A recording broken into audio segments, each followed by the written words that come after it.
Taigi šiandien parodysiu, kaip taisyklingai susimodeliuoti akies formą bei taisyklingai pašešėliuoti ir klijuosime ištisinės blakstienas. Pradėkime akių šešėliavimą. Kad akių šešėliavimas laikytųsi ilgiau, visą laiką siūlau naudoti akių bazę, akių šešėlių būtent bazę ir naudoju ją iš kelių firmų. Viena iš labiausiai patinkančių Urban Decay, MAC Pro ir kitas Micabellas. Būtent tos trys bazės, žinau, kad leidžia stovėti šešėliai 2 dienas, taip kad šešėlį išlaikys jums 12 valandų 8 darbo valandom kuo puikiausiai. Taigi pirmiausia sudedam bazę, ant kurios toliau darysim visą akies šešėliavimą. Pirmiausia pasimodeliuosim akies linkį. Visų pirma pradedu modeliuoti jį šiek tiek su blizgiu pagrindu. Naudoju iš MAC produkcijos highlighterį. Tiesiog pasižymiu vietą, kurioje atliksiu sausą modeliavimą. Ir pasiimu Make Up For Eva paletę numerį 2. Ką darau kartais ir modeliavimą viso veido formas, bet pasiimu šį kartą tą tamsią spalvą būtent tam, kad sumodeliuočiau akies linkį. Klientė žiūri tiesiai. Modeliuoju akies linkį, kada akytė yra atmerkta, tada tiksliai matau, kur yra akies linkis. Visą laiką formuojant akies linkį, liepiu savo mokinėm, kad įeitų į akies linkį ir jaustų, kad šepetėlis yra būtent po kaulu. Ir visą laiką modeliuojama tamsia spalva būtent įeinant į akies linkį. Ir akių šešėliavime visą laiką tamsumas eis iki akies linkio. Taip, kad nepasidaryti pandos vadinamų akių ar nearduminio efekto būtent nepadaryti per ryškiai ir neištraukti jo per daug aukštai link antakio, turim žinot, kad ryškumas eina iki akies linkio. Būtent jeigu naudoja tamsi rudą spalvą, juodą spalvą, šešėliavimas turi būti iki akies linkio. Pasiformuojam akies linkį, tada naudosim šešėlius. Pirmiausia, akies pagrindą padengsiu šviesiu baltu šešėliu. Jeigu matiniai šešėliai norint tinkamo ir gero pigmento, siūlau jų naudoti iš Ateliero arba MAC Pro kosmetikos. Tai tikrai yra superinis produktas, skirtas dekoratyvinės kosmetikos visažistam, kas dirba su makiažais, būtent tos priemonės yra geros pigmentacijos ir jos ne tik su pirštais paimti galima gražią spalvą ir būtent matinę, bet ir su teptuku dedant. Nes dažniausiai ir per YouTube matysite, ir parduotuvėse, kada siūlo šešėlius, visus ima pirštų pagalba ir ant pirštų visą laiką pigmentas pasiema gerai. Tai čia yra didžiulė klaida, nes mes dedam šešėlius ne su pirštais, bet dedam su šepetėliu. Atkreipkite dėmesį, kad su šešėliu ta spalva pasiims labai prastai.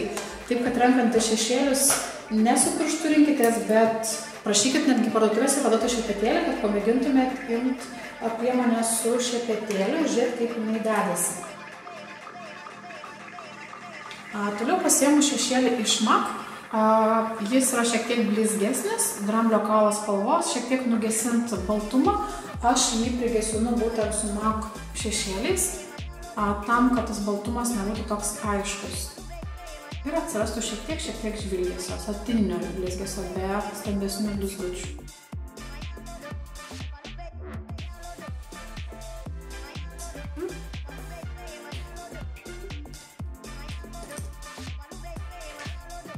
Akies linkio ryškinimui imu dar šiltesnį ir tamsesnį rudą atspalvį. Ir pasiimu žymiai mažesnį teptuko retušavimą tam, kad įeičiau tiesiai į akies linkį, kad paryškim būtent jį. Kadangi dėjau baltą spalvą, noriu, kad vėl linkis išryškėtų ir dominuotų kontrastas.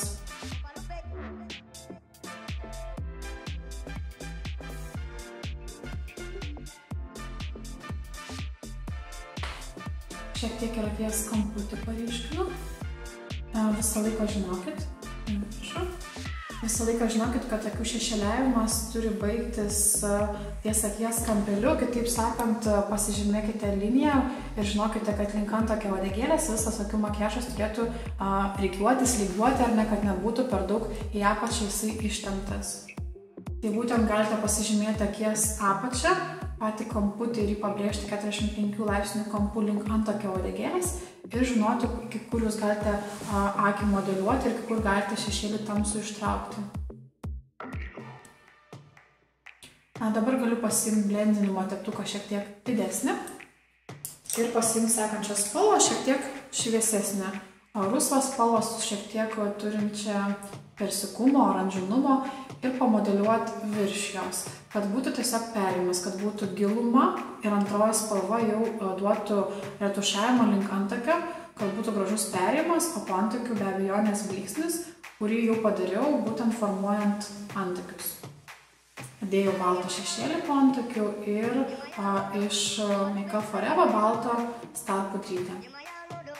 Imu trečią spalvytę, dar šiek tiek šviesesnę ir dar padarau tokį lengvą perėjimą link antakiuko, kad būtų gražiai sužaistos spalvytėm, kad būtų, sakykime, naudojama akių makiaže 4-5 atspalviai, kad gražiai makiažas susišauktų ir būtų nuėjimas, kad būtų giluma ir nuėjimas šviesumo link antakio uodegėlės. Link antakio, atsiprašau, antro taško. Tolimesniam etapui aš naudosiu akių eyelinerį, kad matyčiau, kokio dar intensyvumo trūksta, kokios spalvos galbūt akių makiaže. Noriu įsiryškinti juodą liniją. Žiūrim į apačią. Visą laiką dažau klientę, jeigu matau, kad akytės labai nespurda žiūrint į apačią, tada žymiai tikslesnė linija. Pradedu visą laiką nuo akies vidurio. Šiek tiek vėl pasidažau teptuką būtent akių lineriu ir toliau tepu link akies galiuko. Kada noriu akytės formą šiek tiek pakelti, ar ne, patį pravedimą užkelti į viršų, tada prašau, kad klientai žiūrėtų tiesiai į mane. Ir būtent šepetėlio pagalba, kada šepetėlis yra smailėjantis, dedu jį į šoną. Prijungiu prie linijos, kur baigėsi blakstiena ir tada tą pravedimą pastorinu būtent ten, kur jungiasi tas taškas jų susikirtimo. Išstorinu ir pastorinu pagal apačią. Dabar jau gali žiūrėti klientė būtent į apačią, dėl to, kad man tai patogiau ar ne, bet pirmiausia atsižymėjimo tašką darausi tada, kada akis žiūri tiesiai į mane. Pabaigiant akies priekį, kuo mažiau priemonės pasiimu, klientė žiūri į apačią ir į šoną, tada patogiau prieiti prie akies priekio, tiksliai ir aiškiai. Ir kuo plonesnė linija turėtų būti ties akies būtent krašteliu iš vidinėme kampe. Dar matau, kad šiek tiek intensyvumo trūksta pagal apačią. Pasiimu šviesiai rudą šešėlį, šiek tiek su blizgučiu ir per vidurį darau kaip ir akcentą. Negausiai dedu ten spalvos šešėlio. Naudoju būtent šešėlius vėlgi iš MAC. Kada nenoriu intensyvumo, noriu žėlėjimo arba, sakykime, švelnaus efekto, galiu naudoti šešėlius iš MAC. Man šitie šešėliai nėra ypatingai, jie skirti gražus akies modeliavimui, galima gražiai išmodeliuoti akį, tačiau ryškumo, matinio efektą jūs tikrai 100% gero neišgausite, jeigu neturėsit geros bazės, jeigu nemokėsit tinkamai jį uždengti. Su juo reikia daugiau žaidimo. Siūlau, kad norit matinio efekto, naudoti šešėlius, su kuriais ganėtinai lengva dirbti ir tikrai praktiškai kiekvienam klientui pavyksta išgauti gerą efektą, šešėliai nesubėga ir visą dieną išlaiko gerai. Tai būtent produkcija iš Atelier ar MAC Pro. Ir patį kamputį dar šiek tiek paryškinu tamsiausią spalvą ir paryškinu jį pagal blakstienų augimo liniją. Norint, kad akis atrodytų didesnė ir baltesnė gleivinė, visada į gleivinę naudoju baltą pieštuką. Žiūrime viršą. Į gleivinę dedu baltą pieštuką ir pieštuką visą laiką fiksuoju baltų šešėliu. Turi būti šešėlis būtinai matinis, be jokių blizgučių, kad akies neerzintų, nes jeigu mes naudosim baltą šešėlių su blizgučiais, galimas atvejis, kad akytė pradės ašaroti, pradės ją dirginti ir visas akių makiažas jūsų nubėgs. Taip, kad naudojam baltą šešėlį. Galima dėti dar su mažesniu teptuku. Aš tiesiog paimu tą, kuris man yra po ranka, artimiausiai, bet kad būtų jums patogiau ir kad neužgautumėte akytės, pasimkit mažą teptuką, kurį naudojat šešėliavimui apačioje. Užfiksuojam akies gleivinę, tada jinai nenubėgs, laikysis ilgai ir atrodys simpatiškai, gražiai. Dabar dar ko trūksta, mažo akcento, tai būtent žėrėjimo priekyje. Naudosiu Nika Forello šešėlius, šiek tiek su gelsvu atspalviu ir paryškinsiu akies priekį, vidinį kamputį. Padarau čia blyksnį, tą patį blyksnį pakartoju šiek tiek apačioje, klientė žiūri į viršų.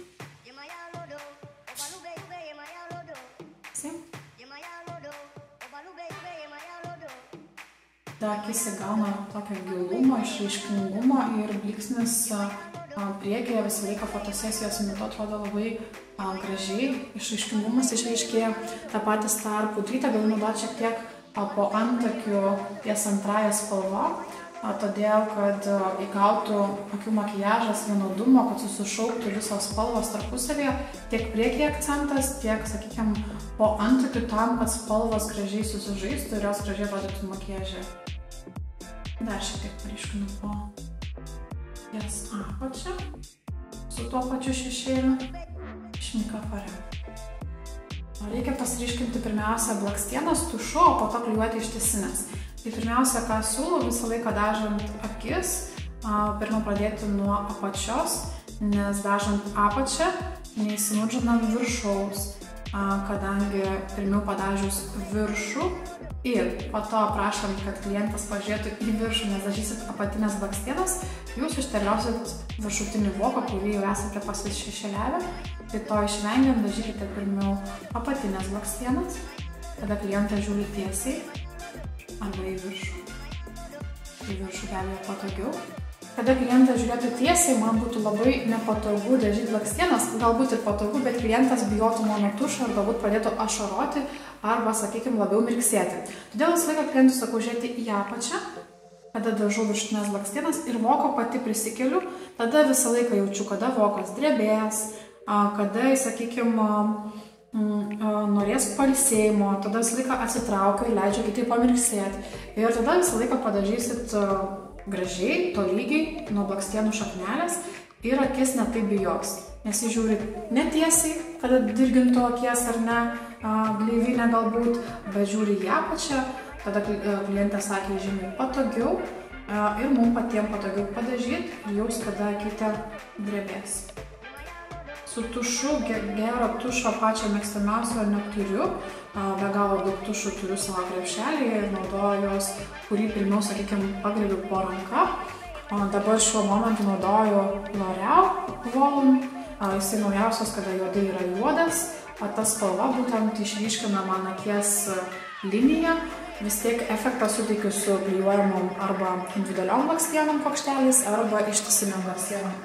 Kadangi darysim fotosesiją šitam makiažui, todėl klijuosiu ištisinės blakstienas, kad būtų iškart greitesnis ir efektingesnis efektas, tačiau saloniniam makiaže daugiau naudoju klasikinės individualias blakstienas, kurios žymiai ilgiau laikosi, kurios atrodo natūraliau ir kurios klientė gali išvaikščioti ne vieną dieną. Ištisinės blakstienos jos skirtos trumpam efektui fotosesijų metu, galbūt ir vakaro makiažui, tačiau jau kitą dieną mes su blakstienom praktiškai negalime vaikščioti.